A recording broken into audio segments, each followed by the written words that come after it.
Welcome back to Next Bike World, your ultimate destination for everything two wheels. Today, we're diving deep into a machine that perfectly blends retro styling with modern-day refinement. It's got the soul of a classic, the heart of a Kawasaki, and the kind of road presence that turns heads wherever it goes. This is our full review of the 2025 Kawasaki W800, a throwback to the golden era of motorcycling with just enough modern flair to make it more than just a nostalgia trip. So, what exactly is the W800, and why does it still matter in 2025? For starters, this bike is Kawasaki's homage to their own legacy. Its design roots go all the way back to the original 1965 Kawasaki W1, which itself was inspired by British twins of that era. The W800 is a part of that proud lineage. But rather than being a museum piece, the 2025 W800 manages to walk a fine line between old-school charisma and contemporary rideability. Let's begin with the engine, because that's really the soul of any motorcycle. Underneath its vintage shell lies a 773cc air-cooled vertical twin, pumping out around 47 horsepower at 6,000 revolutions per minute and 46.4 pounds-to-feet of torque at 4,800 revolutions per minute. Now, those aren't mind-blowing numbers if you're comparing it to sport bikes or modern-day nakeds, but they're more than enough for the kind of riding this bike is made for: cruising, relaxed commuting, and weekend escapes. What makes the engine truly unique is that it uses a bevel-gear-driven overhead camshaft, a design that's rare in modern motorcycles. This adds to the W800's authentic vintage character while providing a satisfying mechanical soundtrack. Throttle response is smooth and predictable, and there's a broad spread of torque available from low revs, which means you don't need to constantly hunt for the perfect gear. Whether you're carving through scenic back roads or just cruising through town, the engine feels relaxed, composed, and willing. The 5-speed gearbox is slick and precise, paired with an assist and slipper clutch that reduces lever effort and makes downshifts smoother,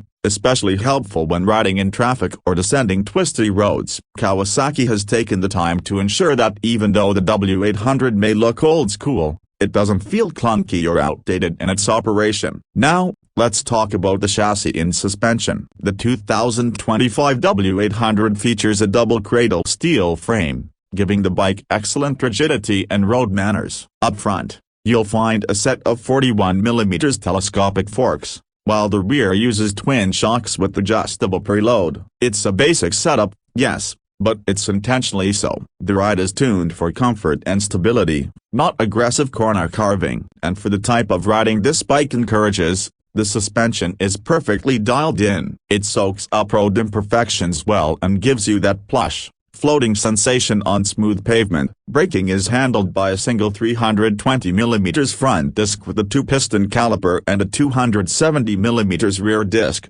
also with a 2-piston caliper. ABS comes standard, and while it's not a high-performance braking system, it's more than adequate for the W800's intended use. The brakes are predictable, linear, and easy to modulate, which adds to the bike's beginner-friendly vibe. One of the biggest draws of the W800 has to be its design. At first glance, you might mistake it for a perfectly restored classic. Everything from the teardrop fuel tank with elegant pinstriping to the round headlamp, chrome fenders, and wire spoke wheels screams retro. The attention to detail is simply stunning. You get that timeless silhouette, that upright riding stance, and even a dual analog instrument cluster with a small digital readout in between. The exhaust pipes sweep downward with the polished chrome finish that beautifully contrasts with the deep paintwork. For 2025, Kawasaki offers the W800 in a new metallic deep green with silver accents, and let me tell you, it looks incredible in the sun. The paint quality, the chrome, the tank badges, it's all top-notch. It's clear that Kawasaki didn't just want to make a retro bike, they wanted to nail the authenticity, and they absolutely did. Let's move to the ergonomics. The W800 has a natural, upright riding position that feels instantly comfortable. The seat height is 31.1 inches, which makes it accessible to a wide range of riders. The seat itself is wide and well padded, perfect for longer rides, and the handlebars are positioned just right for an easy reach without putting strain on your wrists or shoulders. Even the passenger accommodations are well thought out. with a nicely cushioned pillion and standard grab rails. The bike weighs around 496 pounds wet, which sounds hefty for a mid-sized twin, but the weight is carried low. That, combined with its balanced geometry, makes the W800 feel much lighter on the move. It's easy to handle at low speeds, making it great for city commutes, yet stable enough to inspire confidence on the highway. Now, let's talk technology. Obviously,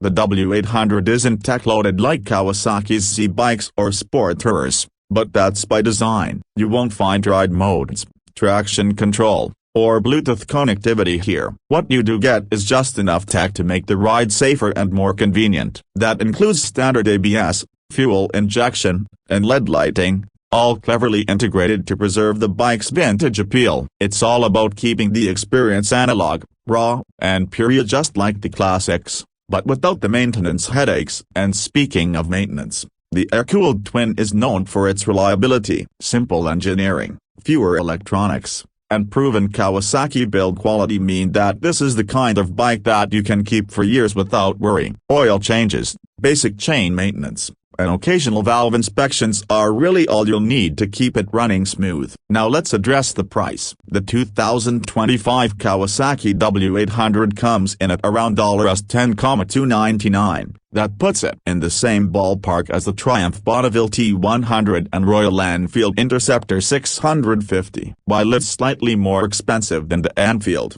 it offers superior build quality, unique engineering, and that unmistakable Kawasaki reliability. Compared to the Triumph, the W800 holds its own with comparable retro charm but a slightly more accessible, laid-back character. So, who is the Kawasaki W800 really for? It's for the rider who wants a classic bike without the hassle of owning a vintage machine. It's for someone who appreciates design, detail, and authenticity. It's for the weekend cruiser, the daily commuter who wants to stand out, and even the returning rider who's not interested in extreme horsepower or aggressive ergonomics. The W800 is also a fantastic beginner-friendly platform for those who want to start their motorcycling journey in style with confidence, comfort, and class. And yes, it's also a canvas for customization. Because of its retro bones and minimalist design, the W800 is an ideal base for turning into a cafe-copyright racer,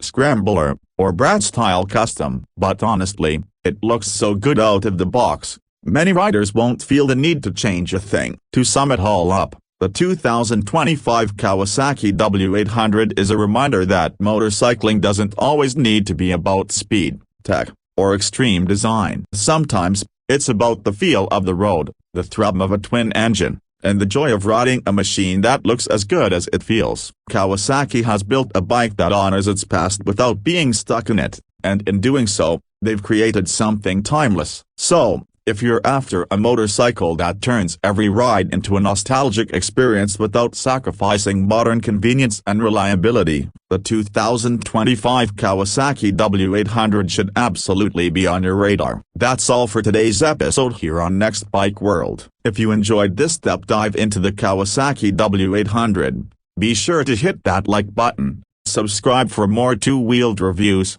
and drop a comment below letting us know, would you ride a retro machine like this in 2025, or do you prefer your bikes with more tech and speed? Thanks for watching, ride safe, and we'll see you in the next one.